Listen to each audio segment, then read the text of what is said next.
Hold on ya.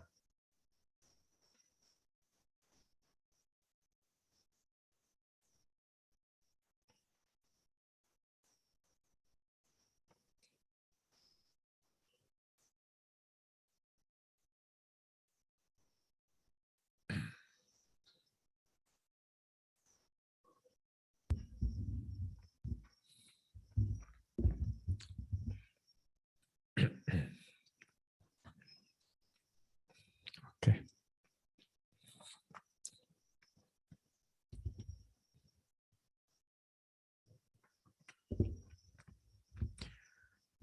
Kayena waca cittena pamadena maya katang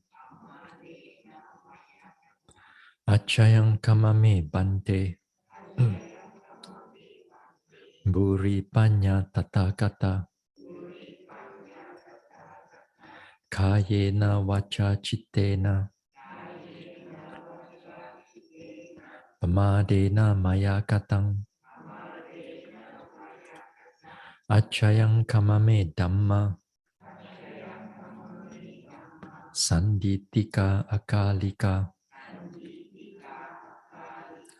kayena waca cittena pamadena maya katang acayang kamame sangga supatipana anuttara sa. Namo tassa bhagavato arahato samma sambuddhassa.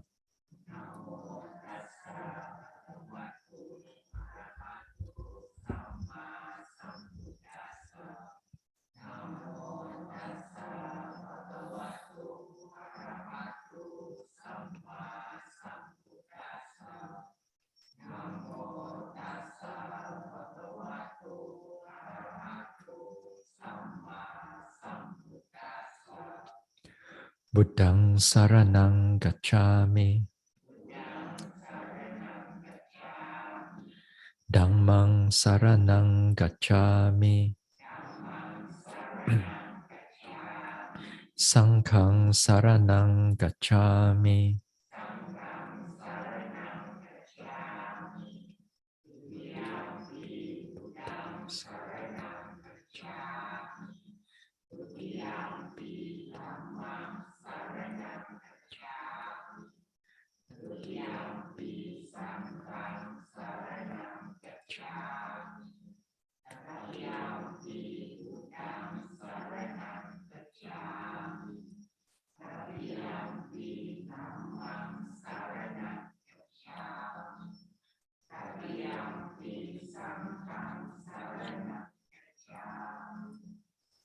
Tisarana gamanang paripunang panatipata veramani sikkhapadang samadhiyami.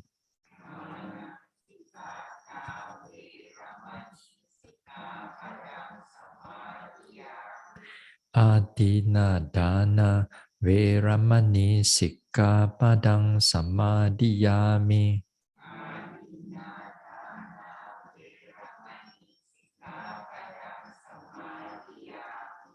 Abrahmacharya veramani sikkhapadang samadhiyami.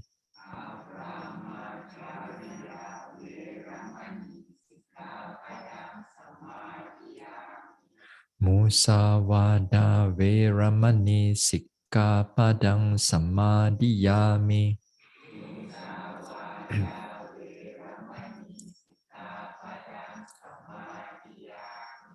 Surameraya majapamadatthana veramani sikkhapadang samadhiyami.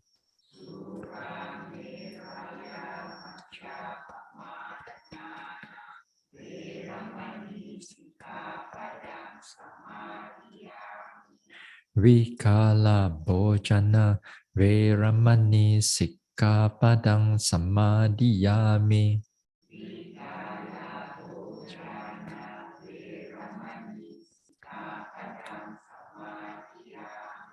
Nacha, Gita, Vadita, Visuka Dasana, Malaganda, Vilepana, Dharana, Mandana, Vibhusanatana, Veramani Sikkapadang Samadhiyami,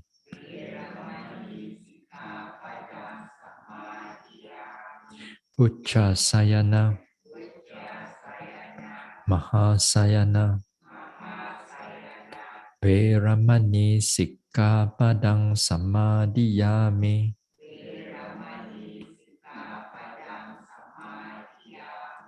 Idang me silang, Magapala Nyanasa, Pachayo, Hotu, Appamadena Sampadeta, Sa.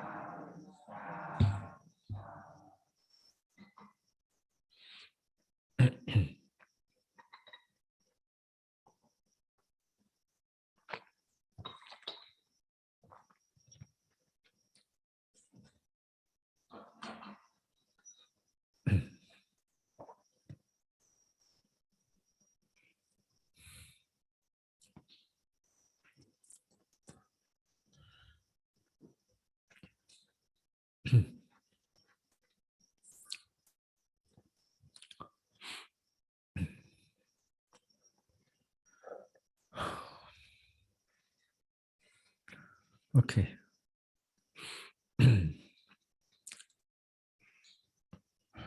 Let's start off with some guided meditation on the 32 parts of the body.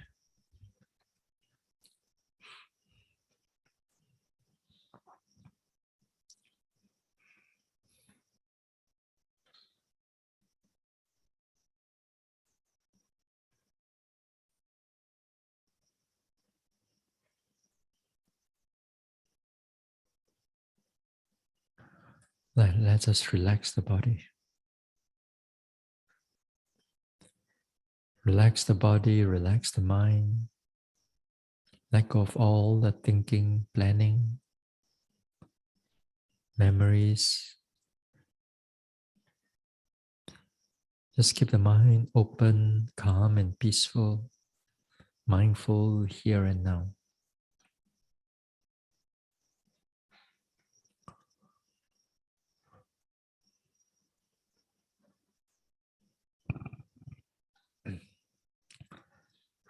Let us relax from top of the head. Any tension, tightness, fatigue, let it all go. Slowly down to the forehead, face,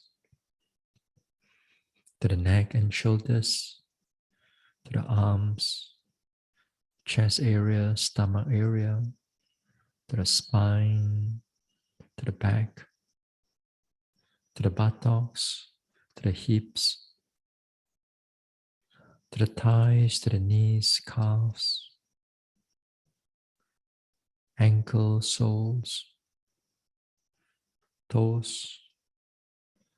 So relax the body.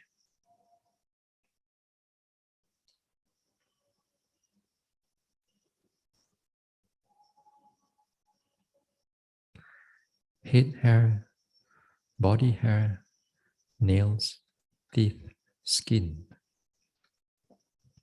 Head hair, body hair, nails, teeth, skin.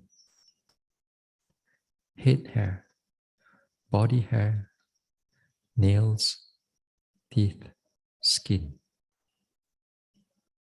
Head hair, body hair, nails, teeth, skin.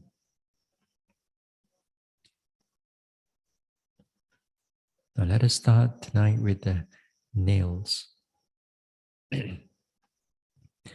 Nails, nails, nails, nails. Nails, nails, nails, nails.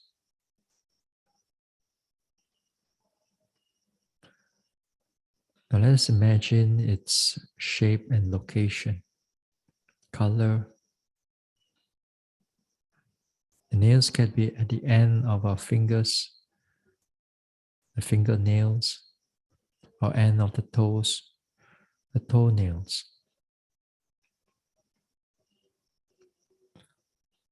Its location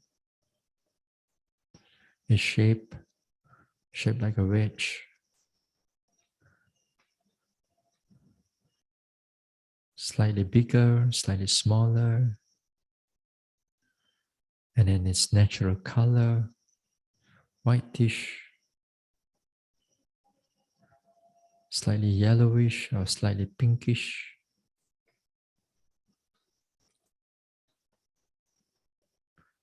Nails, nails, nails. So imagine its location, its shape, its size, its color. Then we imagine these nails. Imagine that they are removed from the fingers and it's on the table. Let us contemplate on the nails. Right now, it is no more beautiful, no more pleasant.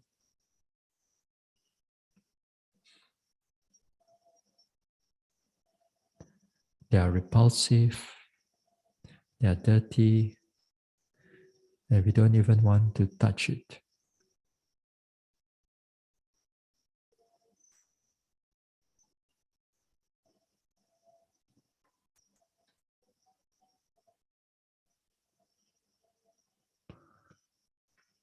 Imagine we have our fingernails cut,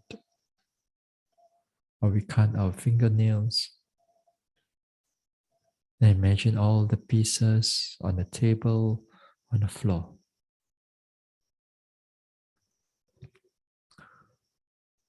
One is removed from the body, disconnected, then it's no more beautiful.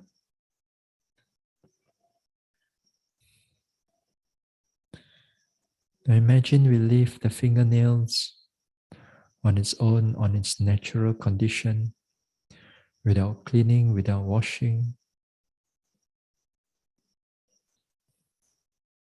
Then it will gather dirt, germs, and so on. Perhaps it become disease, fungal infection.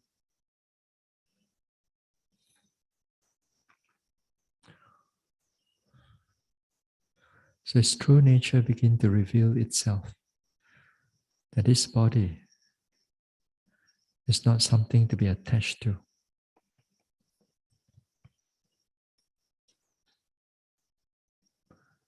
Nails, nails, nails. Nails, nails, nails. Next one, you do the teeth. Teeth, teeth, teeth. Teeth, teeth, teeth.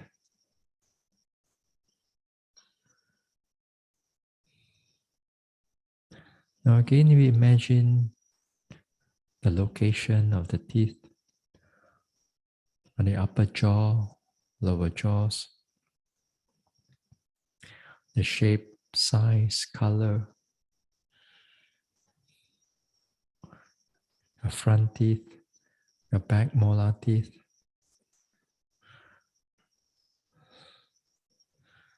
There are different shapes and sizes.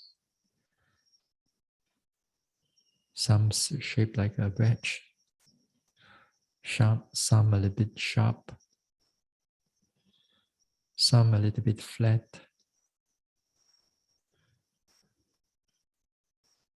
Its color can be whitish, yellowish.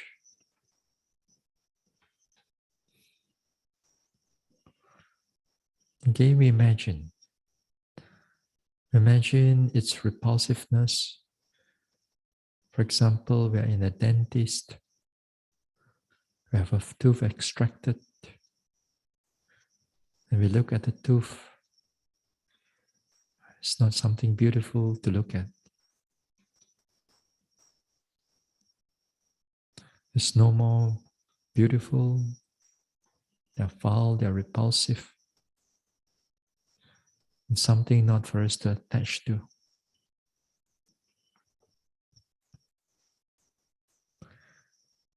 Imagine the teeth is not being cleaned. We leave it in its natural condition. Then it will gather germs,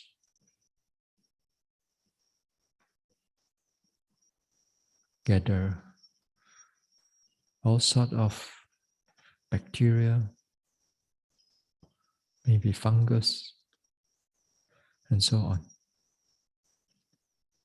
It becomes foul, smelly,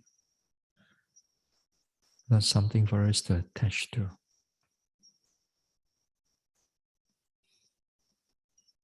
Teeth, teeth, teeth, teeth, teeth, teeth.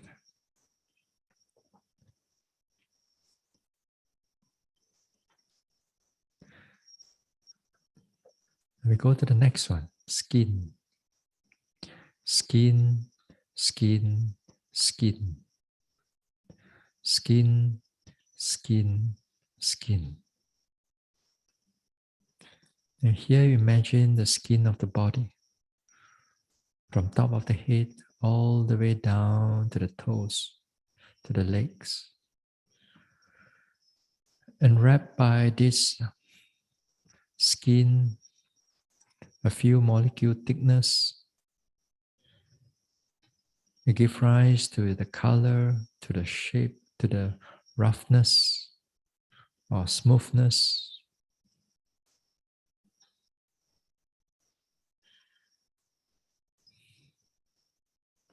Now imagine this skin is being removed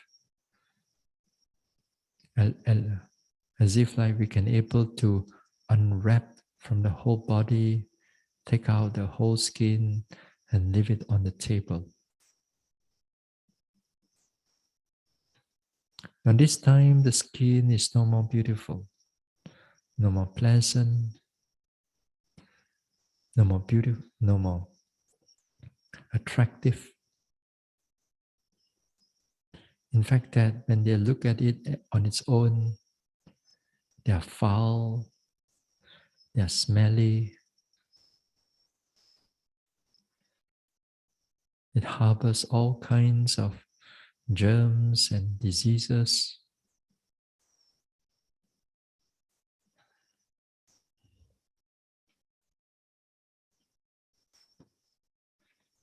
On this body, if we don't clean it, if we leave it in its natural condition, then it will gather germs and give rise to all the itchiness, disease, and so on. Something not attractive, not for us to attach to. They are repulsive, they are foul. That is the nature of the skin. So skin, skin, skin. Nail, teeth, skin. So head hair, body hair, nail, teeth, skin. Head hair, body hair, nails, teeth, skin.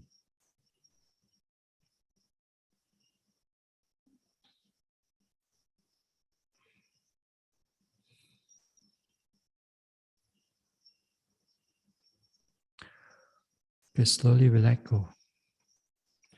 We let go of the contemplation. Bring the mind back again to the present moment. Feel the rise and fall of the abdomen. Feel the sitting. And then we can slowly open our eyes.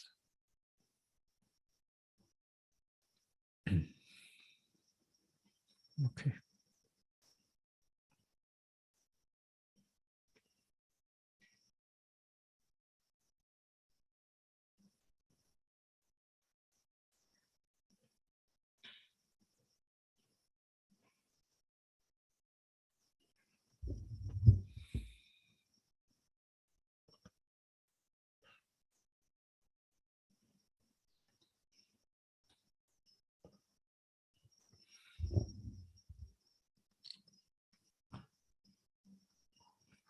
Hold on, everyone.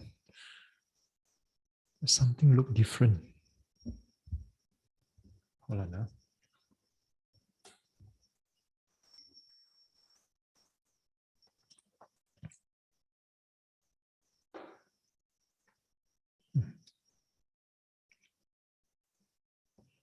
Hold on.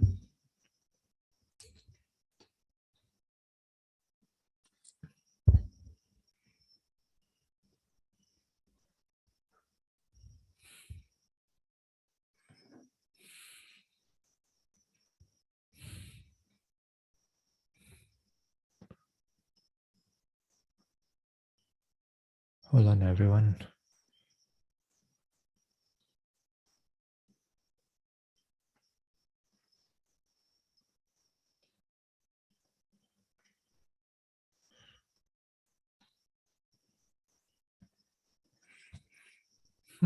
Okay, doesn't matter. All right. Where were we? We are talking about the sensual desire. Now we are still in the 7 factors of enlightenment. We are still in this tranquility. And in this tranquility, when we talk about tranquility, we are not just talking about the quietness of the mind, which we bring it up on during in the meditation, that is important. That is the tranquility. But in order for that tranquility to come in, then it is also important that we understand the surrounding factors that help to able to arouse that tranquility of the mind. That is to say, we have to reduce our agitation connected to all the hindrances. And the agitation connected to all the hindrances is not just only when you are in the retreat. But other words, when you're at home, you already do your part. If it's you at home, if you don't care, don't bother, then you come to a retreat, then it's going to hard time for you to settle the mind. So, in other words, we need to able to look into all as much as we can, that all these things to help us to calm our mind down, so that our mind is not so aggressive and agitated with all kinds of sensual desire, and especially with sensual desire. They are not easy for us to detect.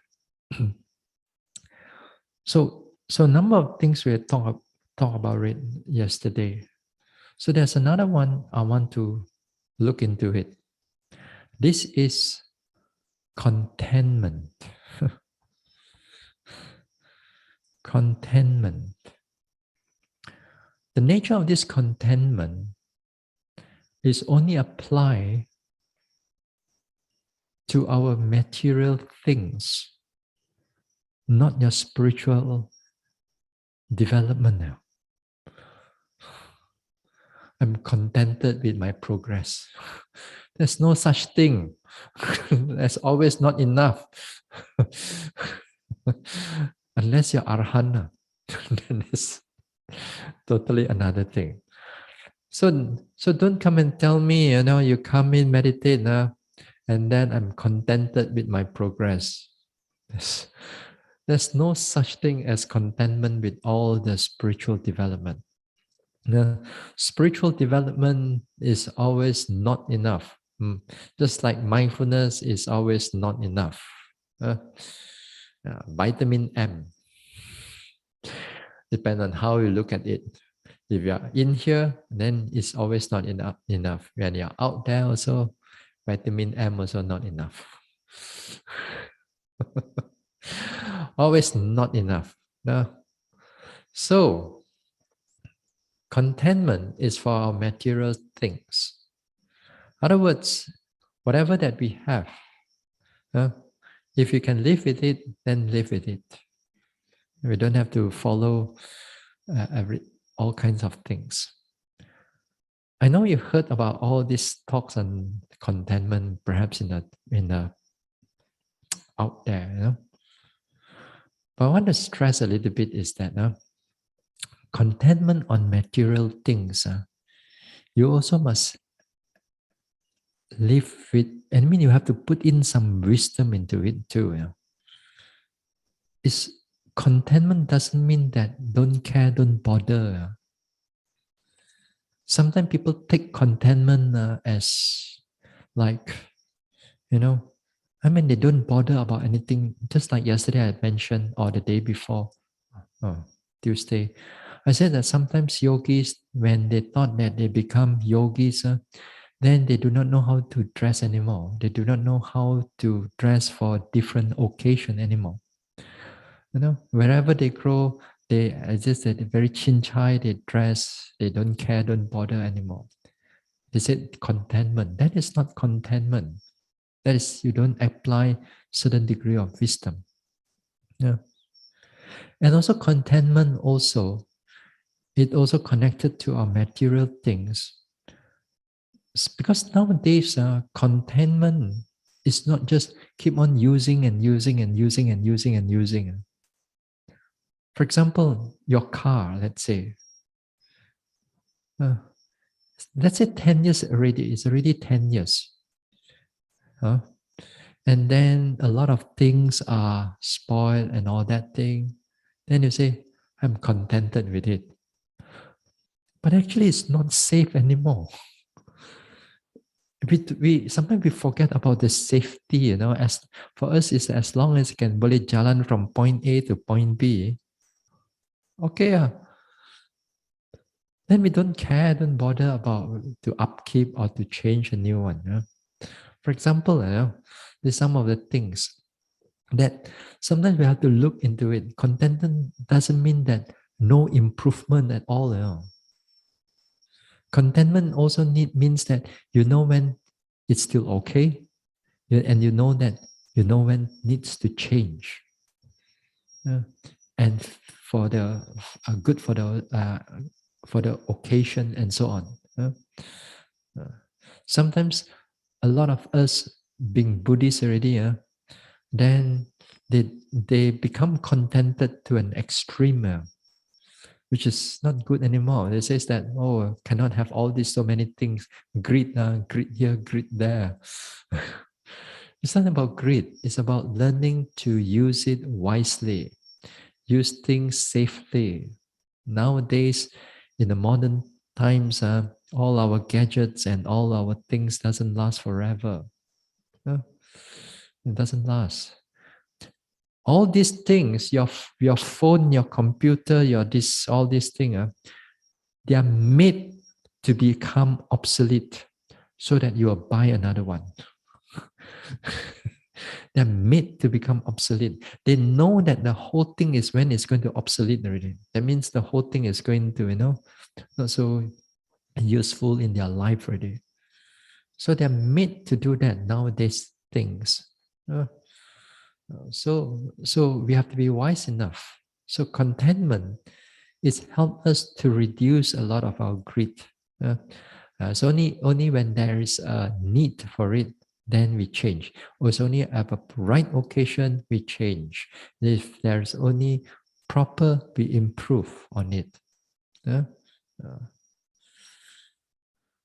If you find that you like Mercedes and the Mercedes is good for you, because for your family or whatever, on safety or whatever, let's say, then might as well, all means you can change, from your little country to Mercedes.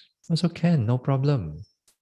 Because if you justified it to be safe and not because of fame, because it's proper improvement for yourself, for your family, because you want to travel longer distance or whatever, then it is okay. But unless you see somebody who have a nice car, you also want to have nice car. Keep up with the Joneses. I call it English. A neighbor, what your neighbor have, also you want. Whatever your friends have, you also want. Then it's not contentment. So we have to exercise those things. What else? There's so many other things. There are so many other things to help us to reduce our greed. Never mind. When I remember, I'll come back to it a little bit here and there. We go on to the next one. On this agitation also. Now, this agitation, the next one, it's connected with the next hindrance, the ill will or the aversion. Here, the ill will, the aversion is all connected.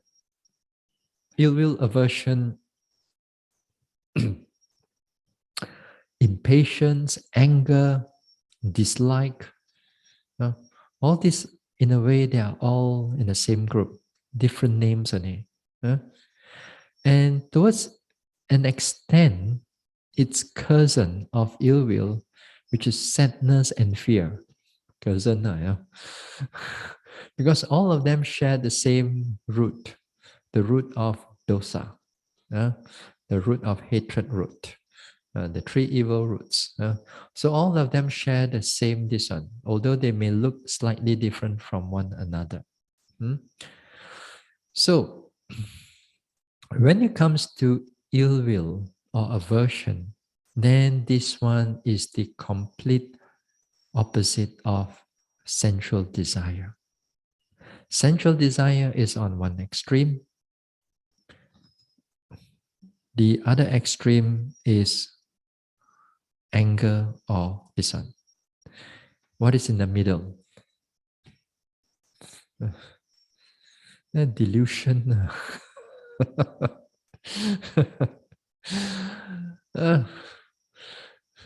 You see, anger, it's like when it's there. How does the anger feels like? You see, when anger comes in, it's easier for us to notice it compared to sensual desire. Sensual desire, it's on the below. Everything on top of it is the excitement, is the thrill, is the joy. Whereas anger, it goes up. Together with all the unpleasant feeling is right at the top. And then next thing is anger. It feels suffering. You feel congested. Whereas sensual desire, you feel good. You feel good. When you try angry and see if after a while you feel very, very, very difficult, very burning, very hot, the whole mind and this one. So in a way, because it's unpleasant, then it is clearer. So that's why the Buddha says, this anger and compared to sensual desire, it says, anger is easier to be removed, whereas sensual desire is difficult to remove. Sensual desire because of its subtlety, anger because you can able to remove it because of its unpleasantness, because of its suffering, and because of its roughness of the mind, and it's clear. So it's easier for us to remove, easier for us to see. Sensual desire is difficult. Then sensual desire also, it's more acceptable by people, whereas anger, ill will is not acceptable by people. Acceptable, what do you mean by acceptable? That means if you are an angry person, who wants to go near you? If you love to eat one, kia lah, jia, everywhere go.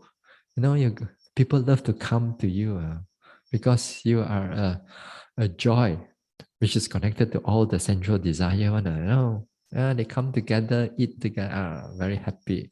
So acceptable by people. Marriage and so on. We talk about marriage, we talk about partners and so on.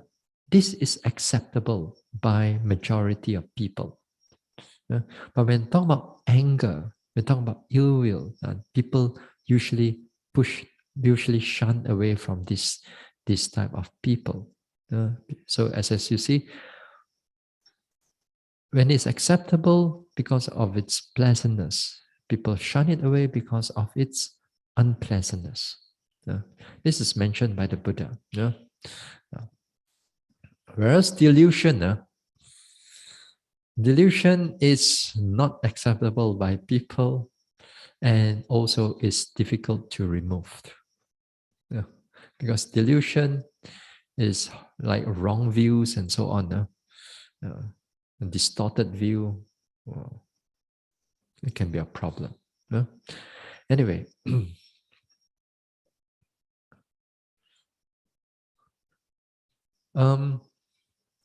what else? So, to hear when we are in the stage, when we are development, doing this vipassana practice, or actually when you go to any retreat, there will be some yogis you have a hard time with. Although you all may not talk, but sometimes certain yogis are very difficult to deal with. Or you yourself is the difficult one. Sometimes we don't realize that our actions, as over here, and even you don't talk, the action speaks very loud. And your action is only the way that how people look at you. Sometimes the way you walk, the way you open the door, the way you close your door, small little things when we are, especially in the retreat, they all blown up. Whereas when you're out there, we don't even bother about all these type of things. Sometimes, like yogis, this is not mentioned only by me, which also I've seen it myself. But other meditation teachers also mention. Like, for example, open window, close window. Some yogis want to be open, then the next one close. There's another one open, another one close, another one open and close. Wow. After, after they knock on each other's head now.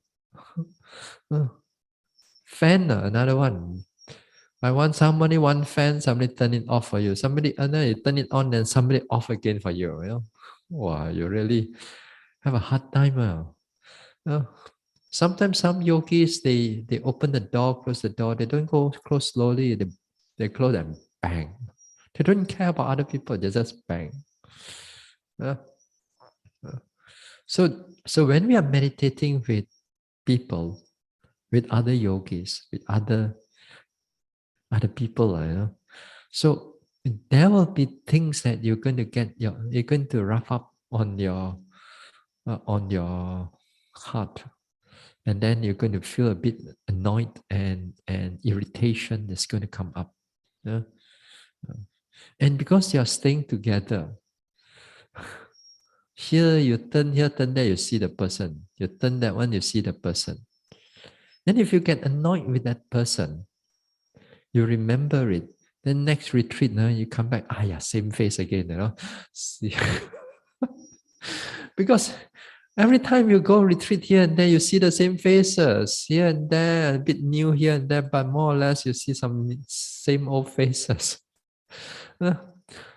So you keep in the heart, then it's going to be very difficult. Every time you meditate, you'll be thinking about what is the person is doing.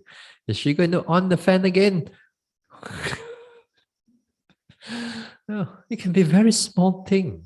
Sometimes some yogis get up from the dining hall, they don't push the chair in. Then it blocks your way a little bit. You also get annoyed. Why can't they just put the chair in? Always you blame somebody. Yeah. And we have that little annoyance here and there. Always. You cannot sleep because somebody else snore. Then you curse the person. So a lot of things while we are here, as much as we try to meditate, the small little irritation arises. And if you have the character of a very, you cannot take all these type of things on then you will blow out to other yogis. And then that time, it can be quite messy already. It can be quite messy. At one time, all this dislike and anger, I have to be like a judge, rather than a meditation teacher. Two yogis come in. One the window open, one the window closed. No, sorry, curtain. That one not window. Then one open, closed. Then after that, quarrel. Then after that, two of them come into the interview room. Then this one say their thing, this one say their thing. I'm not so interested. Both also kena marah. Because both of them are really angry traits. They cannot let anybody look down on them. They're very proud and very this one. As I said, like yesterday, those people who already, these people, the one that I mentioned, they are all in the past, in their working life, they are in a very top position. So a very top position, they are not going to get anybody into look down on them. There's no such thing as kind and soft. Every time their heart is so strong already. No, I want this means I want this. So the other one also that strong also, I want this means I want this. So all their character coming in. So head to head, just small little things. They get so angry with each other. Yeah. So difficult sometimes. Well, the thing is that when you meditate, sometimes this thing boils up in your heart. It boils up in your heart. How are you going to do it? How are you going to meditate? How are you going to meditate this time? Of course, as vipassana, we pay attention to it. We pay attention to it. It's painful. It's unpleasant, but you have to look at it as it is. In a short while, we're going to see how is it like. Now again here, the arising, the cause for this anger to arise. The Buddha says the cause for this anger to arise, again here, is completely the opposite of sensual desire. Again here, it starts off with unwise attention. All right? Unwise attention towards a repulsive object. Whereas in the greed one, in the lobha one, is unwise attention towards a beautiful object, of perception of beautiful and perception of repulsiveness, foulness. So it's the opposite of each other. Unwise attention again on the perception of repulsiveness or repulsive object.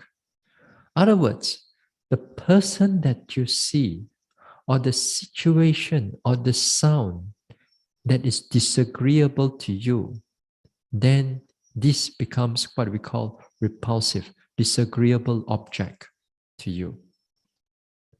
The action, the person's action, the one open a curtain, close a curtain, that action is disagreeable to you. So, because of that unwise attention, anger arises, dislike arises. Huh? So you meditate, you listen, you so happen to have strong sound coming in. Perhaps somebody cutting the grass. Then you dislike that sound because that sound is disagreeable to you, unpleasant to you, repulsive to you. Then anger arises, impatience arises, or a very, very agitated mind arises during this time. So it's again here is the repulsiveness of the object. To overcome these things, to overcome this anger, then again here, we learn to settle it by the way of vipassana is again here, we have to see them as they are. The way of vipassana. To see them as they are, just like all the sensual desire that all the restless mind that I've talked about, is again that we go face to face with them. And we go face to face with anger. It is terrible because just like all our meditation objects are being magnified due to the nature of mindfulness. The nature of the mindfulness is to magnify the object so that your rising, falling become clear to you. Its characteristic, its deeper characteristic. The pain becomes clear to you, and then you see its characteristic. Other words, it becomes stronger, it becomes more painful. You notice the nature of the mind. It exploded, becomes clear to you to see what is happening in the process.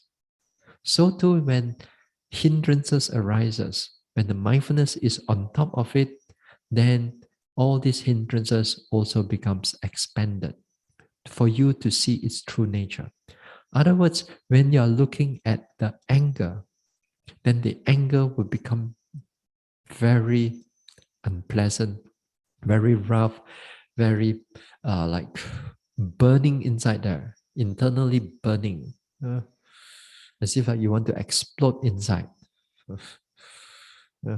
Get to your nerves inside. Then this is its characteristic, its burning characteristic. So the way of vipassana here again is to pay attention to it. That means instead of unwise attention, now it becomes wise attention. In other words, you begin to notice it. The more that you notice it in the beginning, the more that you notice this anger, you find that this anger, it's already a rough, very agitated state of mind. It's so rough, and then you think sometimes bad about the person. You want to complain, you want to feedback, or whatever you want to say. The mind is so strong at this time. All the agitation coming in. So what you should do is this time is again that you got to notice them as they are. Anger, anger, anger, anger.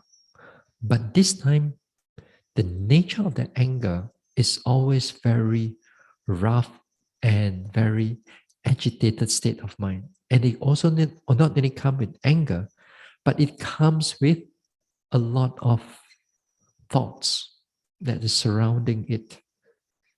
So it comes with a lot of negative thoughts surrounding it.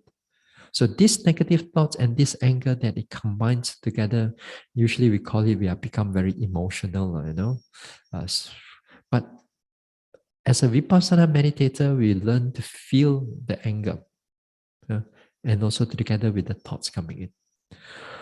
So you learn to accept it also. You must learn to accept it. Because sometimes there are yogis who cannot really accept the anger. It says, at home, I don't have all this anger towards people, but while I'm meditating, this one or this yogi I don't like, that yogi I don't like. How can? I'm quite a jolly good fella, out there, quite kind, I'm quite okay. But here, every little single thing, I bo song, bo shock already. How come I'm like that? I don't see myself like that. Is this something due to the meditation? They blame everything except themselves. So these type of things. So these type of things sometimes they out there, they don't notice that because a lot of times their anger is just here and there, sporadic. Whereas here, when they meditate, their anger becomes magnified. They think that they have a lot of anger, but it's actually only magnified by the mindfulness. As long as they learn to accept it, don't judge themselves that how come they are this type of person and that type of person. I shouldn't be like that. I'm not usually like that. So so you got to see it as it is. You got to learn to accept that the anger has already arises. So pay attention to it. So this acceptance, for some people, as I said, they cannot accept themselves that they are angry. Uh, so your job is to, when the anger arises, you pay attention to them. Say this time, you meditate, meditate, meditate. Weather is a bit cool already. Today, feel the coldest, I think. Well, beginning of the retreat is so warm, so hot. Here, well, today is a bit cool. Yesterday also cool. Then somebody go and turn on the fan. You meditate, meditate, meditate. Somebody go and turn on the fan. Sometimes there are people, their skin, I think, must be very thick one. They can tahan cold one. I don't know how they are, how they are meditate. They can tahan really pain, really all the coldness. You turn on, they turn on number 3. Wow, you be tahan already. You want to. Number 1 also you cannot tahan already. Now it's number 3. Wow. Or and some people, some yogis are right in the 4 o'clock in the morning. They can turn on number 5 one. Some yogis are that. They just don't care, don't bother. But then you are sitting there. Then how? What are you going to do this time? You get angry. You get angry. So the anger come in, sometimes you feel that you want to get up and you want to give a piece of your mind to the person. You really feel I want to get up, you know. Beta hanya. Because sometimes these people, they do it every morning.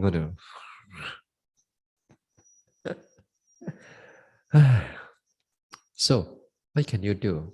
So if you cannot do anything, let's say, and let's say that time, let's say you can still able to withstand the coldness a little bit. Maybe you take up your jacket, take up your shawl beside you, you wrap it up a little bit more, then you try to meditate. Now, while you meditate, the anger is still burning inside there, and then there's a lot of thinking about the person, about what you should do. Should I tell Bhante? Should I tell this one? Should I tell the organizer? So a lot of anger this time. So here, in other words, you already fall into the content of the story already. That means you fall into it, you associate the content as yourself, as I, and that person is the person. I, you, me, him, or me and her. So when there's an I involved, the identity involved, because you are drowned into the story already, then it will create more and more proliferation. Okay?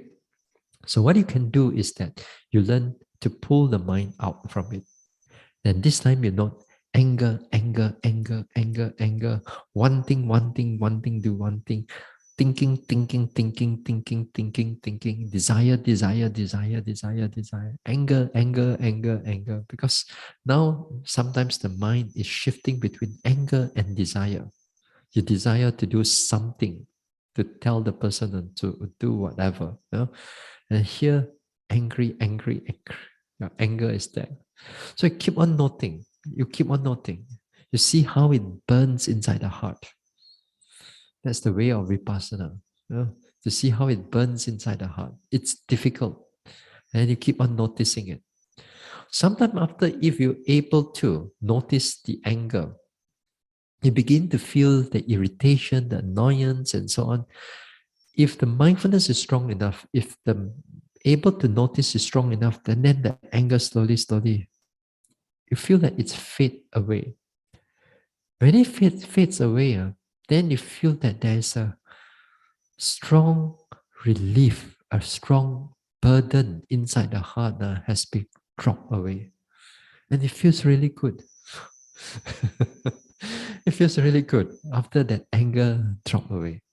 Uh, uh, so, so pay attention to them. A lot of times you have to bear up with a lot of things that may not be pleasant to you. So a lot of times you have to bear up. Okay, we have to bear up with all these type of things. So not anger, not anger. Seeing, hearing. Uh, Sometimes we do walking meditation. We do walking meditation. Then after that, we see other yogis doing something else. Maybe the mind become very kepo already, you know. What is she doing? It's supposed to meditation time. Meditate lah. Walk lah. Why want to do all kinds of things? the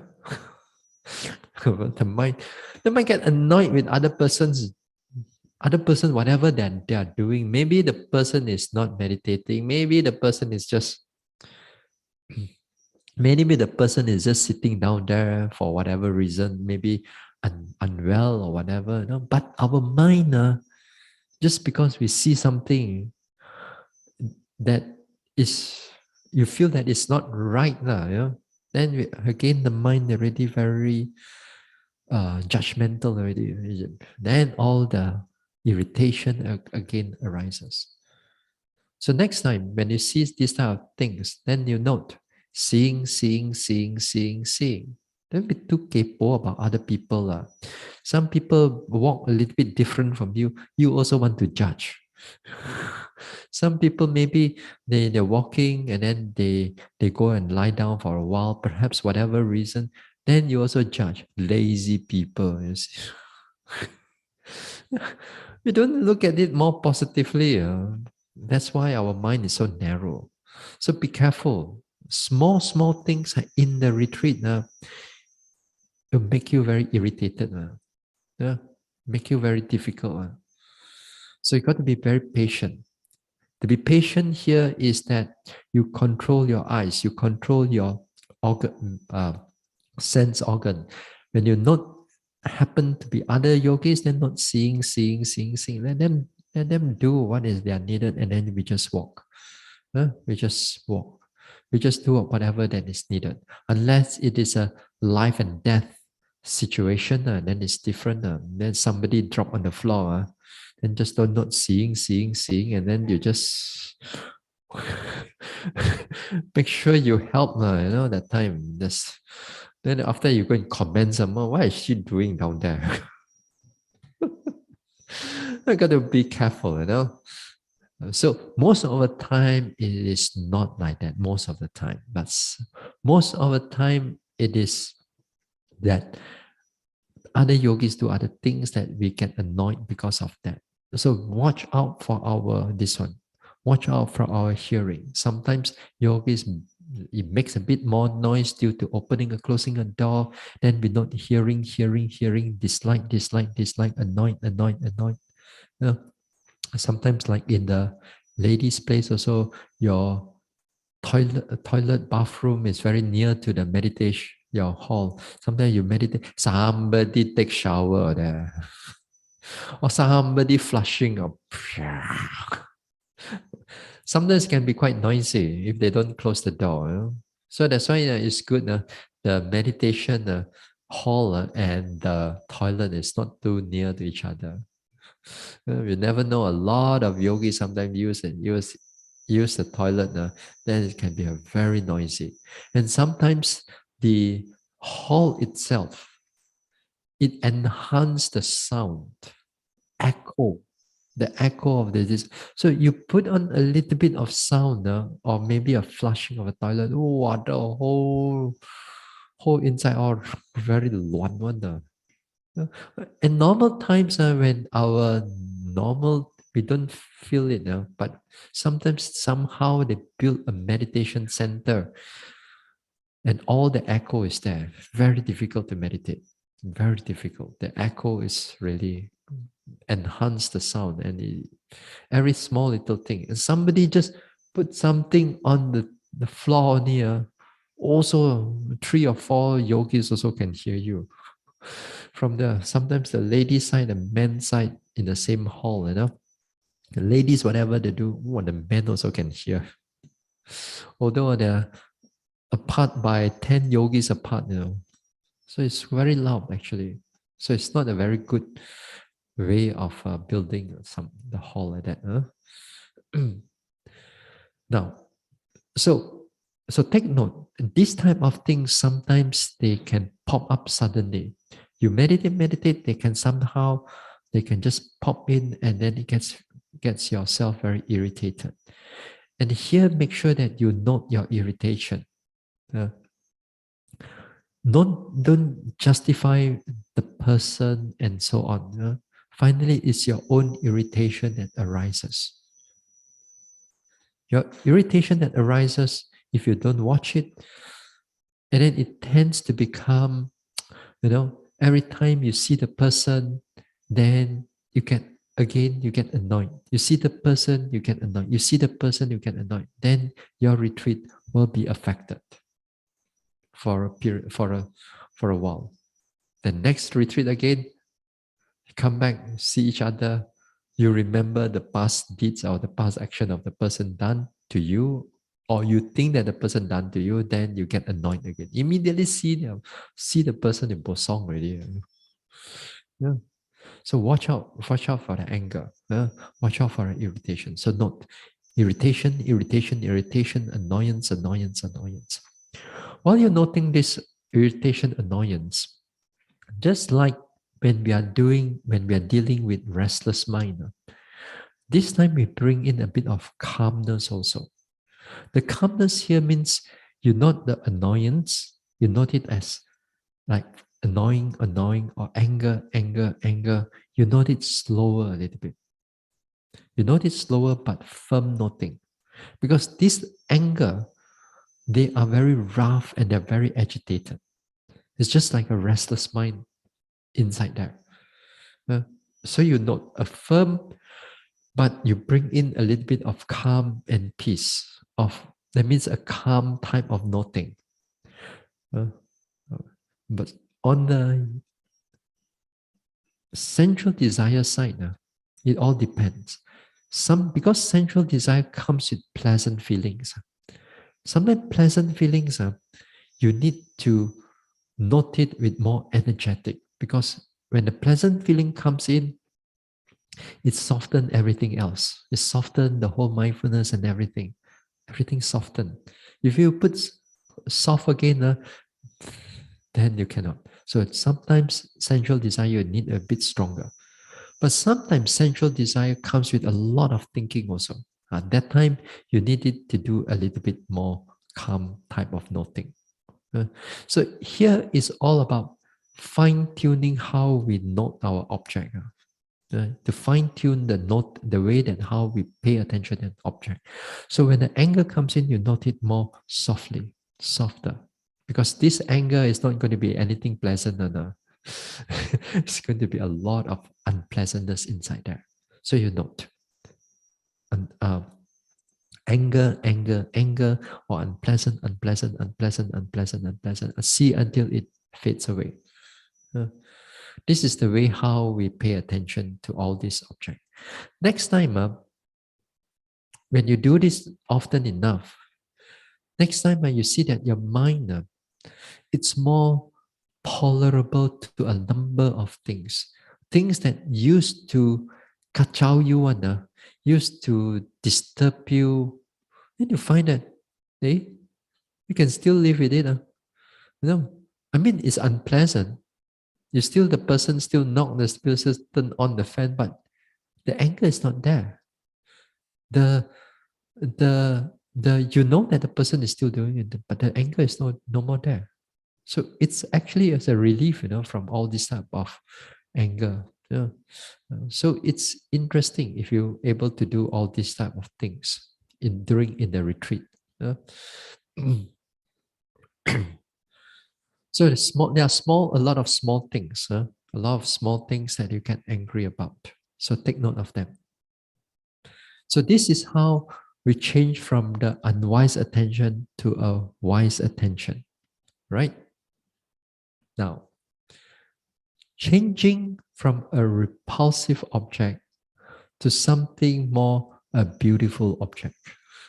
Not in the sense of attachment to it, but again, here is where you begin to change the repulsiveness of the object to become pleasant. How do we do that? Then there's a number of things how we can do that. Here, for example, the first thing the Buddha says is the metta. Is the metta. Okay?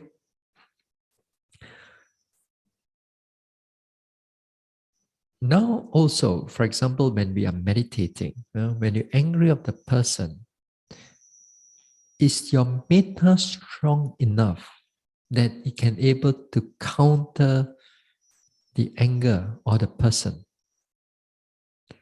If your metta is not strong enough, then the anger will overwhelm you. If your metta is strong enough, then the metta will overcome this one. The Buddha says the metta and the anger, they are opposite of each other. Because the metta, you look into the pleasant side of a person, the wholesome side of a person. That means wholesome in that, the more of a kinder side of a person, then this is what we call changing it from a repulsive object to a more pleasant object. Not in the sense of a sensual desire, but it's more towards a pleasant object, agreeable object. Now, when you look at your enemy, when you have somebody you don't like, can you bring metta to the person? First of all, tak boleh. Very susah. Not to say can, but partially only lah, maybe. May you be well and happy. 搞了, enough already. Maybe, say it's easy, but if you don't train up the mind, then it's very difficult. You see, metta is actually to overcome all this anger. And metta also, we do this metta, it's not for situation, but metta is actually for people, beings, devas, and so on. People. It's for yourself. Yourself also considered metta, considered being also. So we use this metta, and when we have to overcome certain resentment, to overcome certain anger. And a lot of times is that the anger that arises in you is because of the person that you dislike or the person that you hate. But the development of this metta, it's finally is that the metta has to be unconditional. That is to say, you give metta, you radiate metta to the person that is respected too. You respected, or to the group of the people or the group of the beings or whoever they are. That strong metta that you can generate, it has to be the same for the person that you hate the most or hurt you the most. That whether the metta that you give to this group or to this group, they feels exactly the same. Boleh kah? That is where metta becomes truly unconditional. Truly unconditional. But a lot of times we cannot do that because we don't train in it. Yeah? We don't train further than that. Usually, when we train metta, usually we say that it's true in the beginning, you avoid a group of people that you hate, people that you love. That is to say, you have a sensual love for them, that are like your husband, your children, those you have a very strong worldly type of love. That also you put it aside. A neutral person, people that you really do not know at all in the beginning, and also a dead person. This type of group of people, you put them aside. You don't start off with that yet, because you start off with those people, you end up with all kinds of things. So usually we say we start off with oneself. Then we start off with somebody respected or a group of people as you grow bigger and bigger. We're not going to talk about metta too much now, but just give you a gist of how we can able to bring about metta good enough so that it can able to reduce our anger, then switch it back to vipassana meditation. So let's say you start off with oneself. You start off with, may I be free from harm and danger. When you start off with, may I be free from harm and danger, then again here, you must able to feel that you truly mean it. That you truly mean that you wish oneself to be free from harm and danger. You wish oneself to be free from harm and danger. I also, if I wish you to be free from harm and danger, I completely, truly mean that you free to be free from harm and danger. There's a meaning to it, because that meaning is the one that is going to arouse that metta. The words help, but the meaning together with the words, it brings up the metta. A lot of times people do metta, it's just only words. May I be free from harm and danger. May I be free from mental suffering. May I be free from physical suffering. But you don't really mean it. You don't really truly wish it. You don't have that goodwill nature. You don't have those things. So when you don't have that thing, that means there's a long way for you to go and arouse that metta. So when you do metta, you do for oneself. May I be free from harm and danger. For example, may I be free from all mental suffering. May I be well. May I be happy. You truly wish yourself to be well, to be happy. When you wish others also the same thing, may you be well, may you be happy. You truly wish the person to be well, to be happy. Whether the person is sick or not doesn't matter. Whether the person is poor or rich doesn't matter. Whether the person is your enemy or your good friend, it also doesn't matter.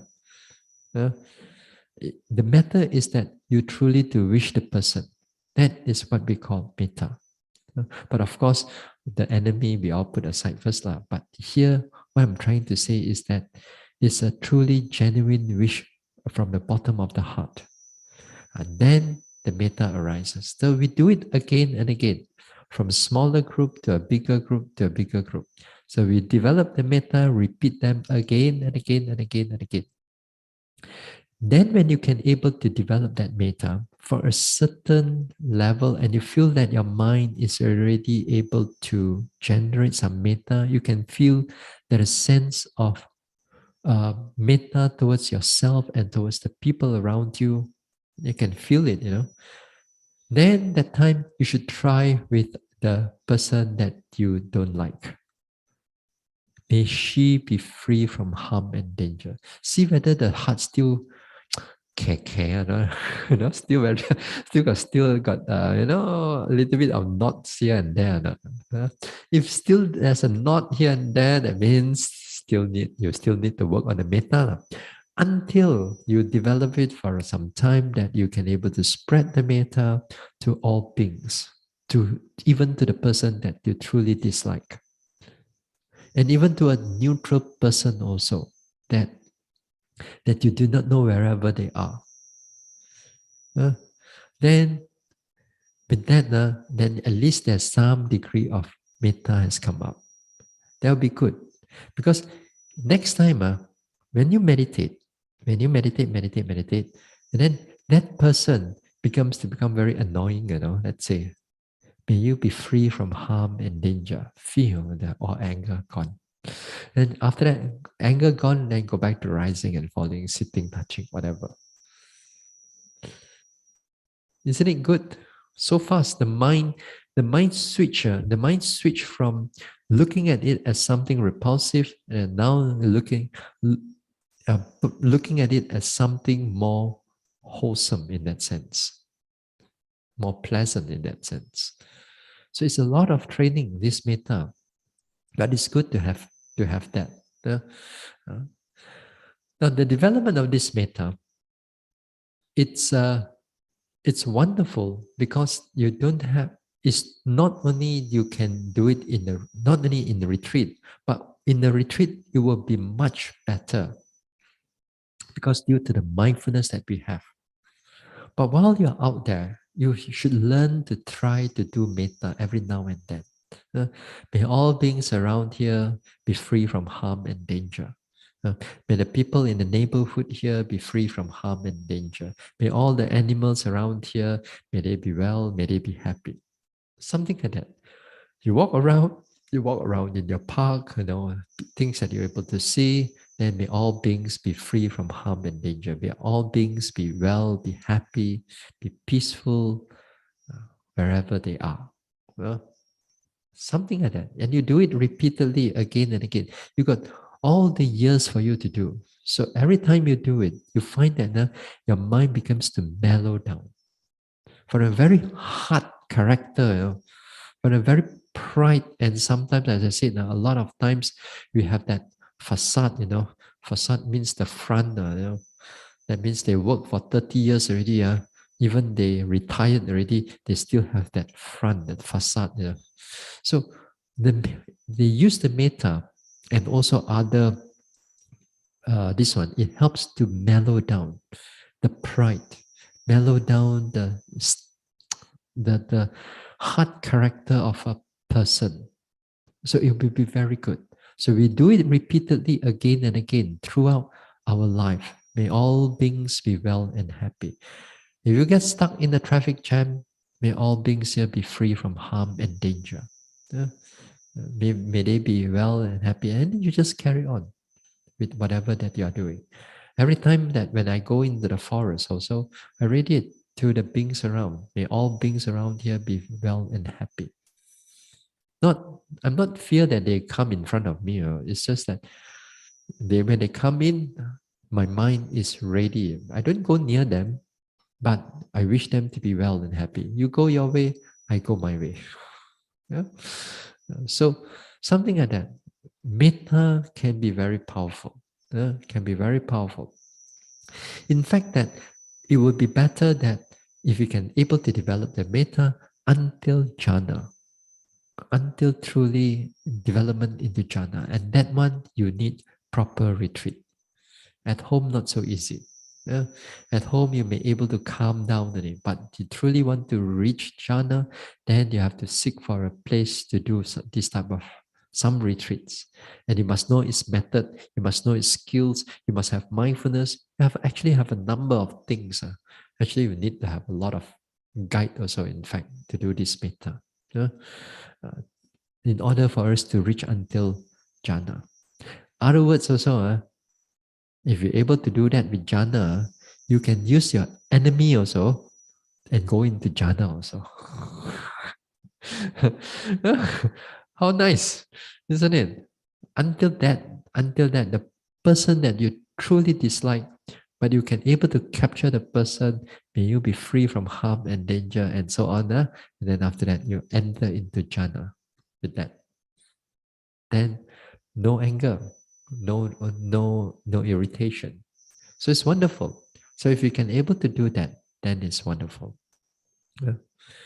Now, in all other Brahma Viharas also, yeah, all other Brahma Viharas also, somehow they are connected with this reducing or eliminating that dosa root.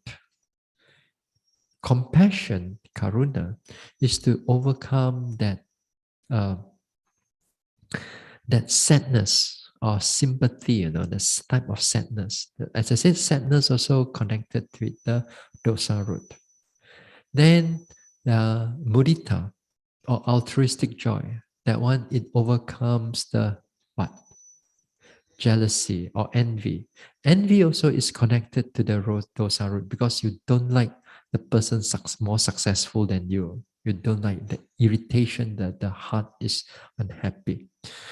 Then when it comes into equanimity also, then the equanimity here is to balance the mind, that sometimes situations are not agreeable to you. Situations are not agreeable to you. Things are not agreeable to you. You cannot just use metta. You keep your mind steady, right at the middle. Uh, um, for example, what? I didn't think of anything. Next time, when it comes to equanimity, I talk about it a little bit. Uh, Sometimes certain situation you cannot change. Sometimes certain situation you cannot change. Like, for example, your car breakdown in the middle of the road. Yeah. Instead of for us to getting angry with the car, getting angry with other person, then we keep the mind steady because there's nothing for you to share your metta to. May you be well and happy to the car. Cannot. You're not able to. So this type of situation, we keep the mind steady. Because sometimes if we don't keep the mind steady, then with this type of situation, we go in the panic mode.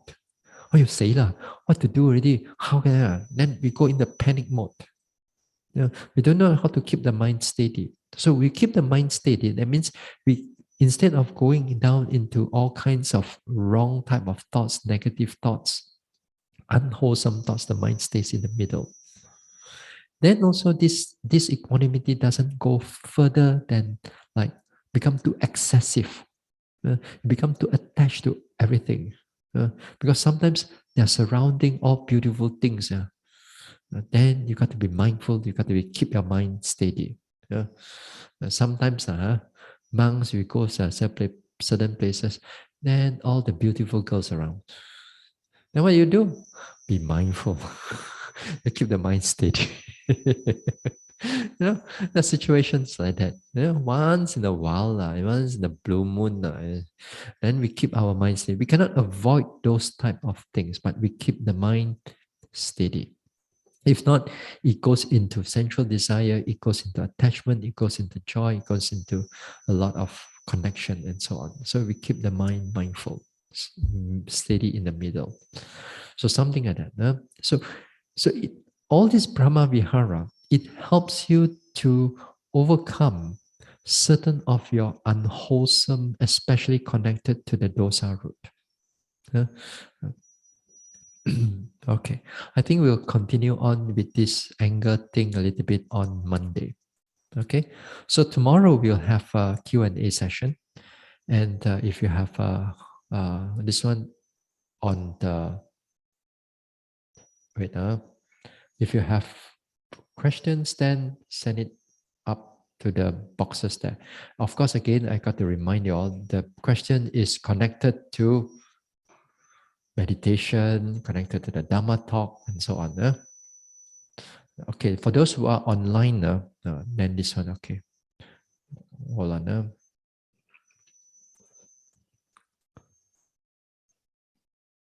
Okay.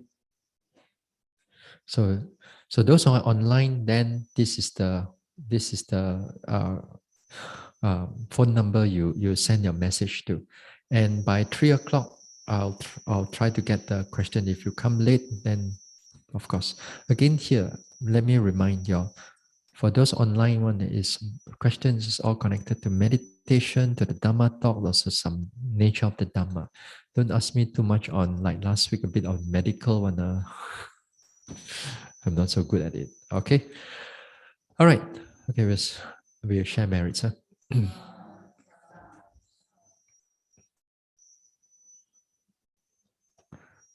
Okay. Idang me bhavanang nibbanasa pachayo hotu. May my mental cultivation be a condition for the realization of nibbana.